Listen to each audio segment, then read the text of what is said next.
to check your tack before you get on, and so we'll be checking tack and checking your tack. It shouldn't take you any longer than a minute. These racehorses, they want to get going as soon as they come out of the stall. So the first thing I'm going to do is go to the off side of the horse. I'm going to make sure my billets aren't twisted. I'm going to make sure my girth is snug enough so if I get on it, my saddle's not going to fall off. I'm going to pull this stirrup down. There's different reasons for riding different lengths. 2-year-olds, you want to ride a little bit longer. Older horses and a little bit tougher horses, you'll want to ride a little bit shorter. That gives you a little more pull power. But this horse will ride fairly long. A good way to measure your stirrup length is to put your middle finger right on the stirrup bar, and your stirrup should just about reach your armpit.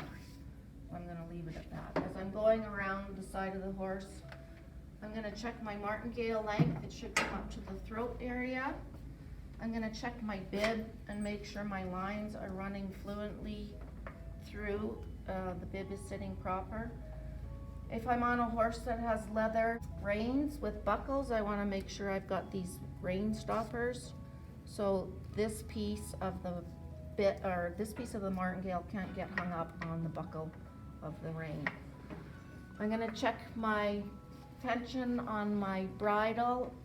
It's pretty much up to the rider how tight they want the bridle, but you don't ever want it too loose or too tight. There should be a nice wrinkle right here on the cheek. My throat latch, I should be able to get a good fist in there. My noseband, I want it sitting just under the cheekbone, about 2 fingers. If your noseband's too low, you're going to run into the bit and the noseband.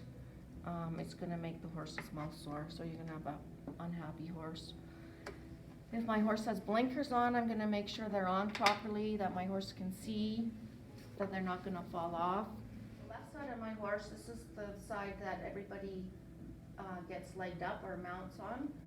As I'm coming down this side of the horse, I'm going to check this strap. I should be able to get a good fist in there. You don't ever want it too loose or too tight.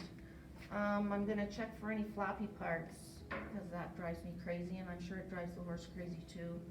So this thing might be flapping, so I would just tie it up. So I'm going to come to this side, pull this stirrup down. Always check your safety bars or stirrup bars and make sure that this clasp is up and not tied up or anything. If you get hung up on a horse ever, this safety bar will save you, because your whole stirrup leather will come out, and if it's tied up at all, you're pretty much dead. So also checking tack, making sure your billets aren't twisted. Make sure that this skirt is always flush against the horse. Sometimes it can be rolled up, which can be uncomfortable for you and the horse. So the last thing I'm going to check is to make sure my martingale is sitting in the center of the girth. If it's pulled up one way or the other, you're going to rub the horse raw, and that horse is going to probably miss 3 or 4 days of training while you're trying to heal that. And now I'm ready to get on.